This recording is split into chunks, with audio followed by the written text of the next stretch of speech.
bəlkə də illər sonra mənə yaxınlaşıb səhvini sən anlayarsan. Lakin sən bacarmadın ön yargı, ən üst pillə nə vaxtsa hiss etsən boşluğu sən ağlayarsan. Həqiqət etalondur, hara sən fırlasan da yanındakı da lomdur. Onunla fırlansan da egoistsən, amma səhv düşüb o karakterinlə qazandın. Nifrətimi həll olundu yerində. Bu missiya biraz çətin keçdi, biraz asan, onu bərk qucaqla, başqa şey qucaqlamayasan. Sən onun gözlərində ucalmısan bəlkə çoxdan, amma məndən uzaq qal ki daha da alçalmayasan. Boğdum ümidləri lazımsız dərinliyində, onları ilk gələn dalğada elə sən batırdın. Mən indi azadam, bəlkə də çox təkliyimlə sən düzəlsəydin indi həyatına rəng qatardım. Nifrət var o gözlərdə, zülmət var səhərlərdə, deyilən hər bir versiya sözlərdə, yoxsan mən eyni səhərlərlə.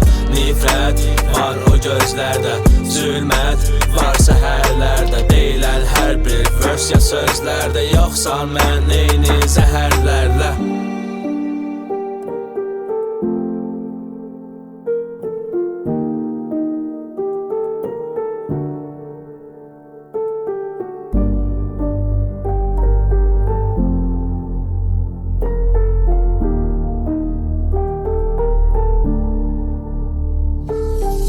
Doğmadı qaranlıq küçələr, sənsə özgələşdin. Soyuqdur hisslər indi, buzdan da buz istiləşmir. O sənə bağlanmaq üçün xarakterinə öyrəşmir. Gülürsüz insan üçün əslində heç nə dəyişmir. Səni sevən də elə sənin qədər olmalıydı. Bağışla, mən olmadım, mənim qədər də olmadım. Torpaqda su yoxdursa elə o güldə solmalıydı. Kimə nə arzulasan elə o gündə olmalıydın. Vururam hər sətirdə qəzəb, izkilər və əsəb. Gerək ki boş şeylərdə əlaqəmi təmiz keçəm. Sən də o boş şeylərin birisən artıq, bunu bil, maraqlı deyil kimin gözündə kimsən ya nəsən. Bilirsən mənası qalmayıb artıq olanların, İstəsən sayın artır yanında olanların. Mən sənin səhvlərini düzəltmək üçün gəlməmişdim. Məni sevənlər mənim yanımda da olanlardır.